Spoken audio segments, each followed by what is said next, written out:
बिस्मिल्लाहिर्रहमानिर्रहीम। अस्सलाम वालेकुम व्यूवर्स, आमिर एजुकेशन सिस्टम की जानिब से तमाम हज़रात को खुशामदीद कहता हूँ। आज अमेज़ोन का हमारा फ़र्स्ट लेक्चर है। लेक्चर में आपको एक इतनी चीज़ समझाऊँगा कि जो हम कोर्स कर रहे हैं वो वर्चुअल असिस्टेंट का कोर्स है और वर्चुअल असिस्टेंट होता कौन है। जैसा कि मैंने पहले एक वीडियो में बता चुका हूँ कि दो तरह के लोग होते हैं। एक वो लोग होते हैं जो कि इन्वेस्टमेंट कर सकते हैं, उनके पास पैसा है, और दूसरे वो लोग होते हैं जो कारीगर होते हैं, जिनके हाथ में स्किल होती है, महारत होती है। उन लोगों के पास पैसा नहीं होता, नहीं तो वो अपना कारोबार शुरू कर लें। तो इन्वेस्टर्स पैसा लगाते हैं, ठीक है, और जो स्किल्स जिनके पास होती है, जो वर्चुअल असिस्टेंट होते हैं, वो उनकी मदद करते हैं और वो वहाँ पे काम करके अपनी सैलरीज लेते हैं या अपनी उजरत लेते हैं या डेली वेजेस पर काम किया जाता है, ठीक है। अब होता क्या है बेसिकली कि अमेज़ॉन एक बहुत बड़ा प्लेटफॉर्म है, ठीक है। जैसे एक बड़ा प्लाज़ा होता है और उस प्लाज़े के अंदर बहुत सारी दुकानें होती हैं, तो इसी तरह अमेज़ॉन के अंदर बहुत सारी शॉप्स ओपन हुई हैं इंटरनेट पर, ठीक है। इन्वेस्टर जो है वो अपनी एक शॉप ओपन करवाता है, वहाँ पे यूजुअली यूएस से यूके फॉरेन कंट्रीज़ वगैरह में ये शॉप्स ओपन की जाती हैं और इंटरनेट पे की जाती हैं, वहाँ के ज़्यादातर लोग होते हैं, ठीक है। अब होता ये है कि जिस वक्त ऑनलाइन इसकी शॉप ओपन कर ली जाती है, तो शॉप ओपन करने के लिए बंदे को एक स्किल्ड पर्सन की ज़रूरत होती है, इन्वेस्टर को। यहाँ तो ये होता है कि वो शुरू में उस बंदे को कह देता है कि यार आपने मेरी शॉप चलानी है, ठीक है, मैंने एक अकाउंट अपना बना लिया है अमेज़ॉन पर और आपने मेरी शॉप को रन करना है। शॉप को कैसे रन करना है, सबसे पहले आपने मेरे लिए प्रोडक्ट को ढूंढना है।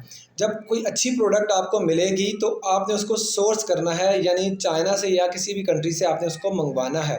फिर उसके बाद उसको मंगवाने का तरीका क्या है, उसके सैंपल्स आने हैं, सैंपल्स को चेक करना है, उसके ऊपर लेबलिंग होनी है, ठीक है। उसके डिलीवरी के चार्जेस, उसके मेथड के किस किस तरह से किस शिपमेंट के थ्रू मंगवाया जाए, कहाँ से मंगवाया जाए, जिससे मंगवाया जाए वो बंदा जेन्युइन है भी कि नहीं है, फेक तो नहीं है।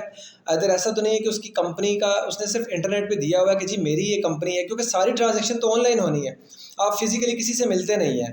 तो आपको ये चीज़ें, ये जो वर्चुअल असिस्टेंट होता है, इसको ये सारी चीज़ें मालूम होनी चाहिए कि मुझे चाइना से जब माल फॉर एग्जांपल मंगवाना है तो जिससे मंगवाऊंगा वो बंदा जेन्युइन है कि नहीं है, ठीक है। उससे मैं माल मंगवा रहा हूँ, पहले मैंने सैंपल मंगवाने हैं, उसके बाद वो पैकिंग का काम कर सकता है नहीं कर सकता, पोर्ट पे डिलीवर कर सकता है नहीं कर सकता, 100 पीस मंगवाऊंगा तो कितने के देगा, 500 पीस मंगवाऊंगा तो कितने के देगा, ये सारी चीज़ें जानना। उसके बाद माल को लेके आना, मंगवाना, शिपमेंट करवाना उसकी, और उसको अमेज़ॉन के वेयर हाउस तक पहुँचाना। फिर उसके बाद वेयर हाउस के साथ डील करना कि आप लोग डिलीवरी करेंगे या मैं खुद डील करूँगा, मैं खुद डिलीवर करूँगा, कौन पिक करेगा, कौन पैक करेगा, कौन डिलीवर करेगा।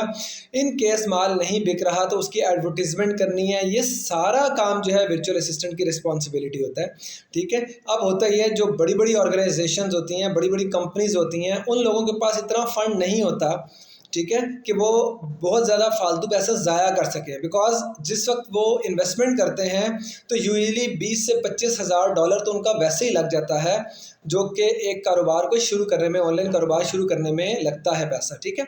तो वो वर्चुअल असिस्टेंट जो है वो उसके ऊपर वर्चुअल असिस्टेंट पे बेस कर रहे होते हैं और कोशिश करते हैं कि वर्चुअल असिस्टेंट ऐसा ऑथेंटिक बंदा मिले जो कि ये सारे काम कर सके, और उसके बाद प्रोडक्ट की प्यारी प्यारी तस्वीरें जो हैं, उसकी डिस्क्रिप्शन, उसका टाइटल, ये सारी चीज़ें प्रॉपरली इंटरनेट पर अपलोड भी कर सके, ऑर्डर कोई आता है उसको मैनेज भी कर सके। ये सारे काम वो एक वर्चुअल असिस्टेंट से लेते हैं, ठीक है। तो वर्चुअल असिस्टेंट की ये सारी रिस्पॉन्सिबिलिटीज़ है।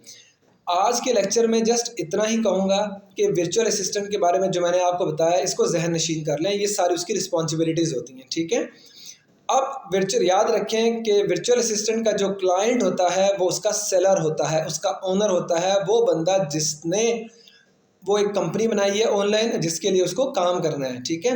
नेक्स्ट लेक्चर में हम लोग देखेंगे कि प्रोडक्ट हंटिंग क्या चीज़ होता है, प्रोडक्ट को कैसे शिकार किया जाता है, उसको ढूंढा कैसे जाता है, ये सारी चीज़ें, ठीक हो गया। Thank you so much, thank you.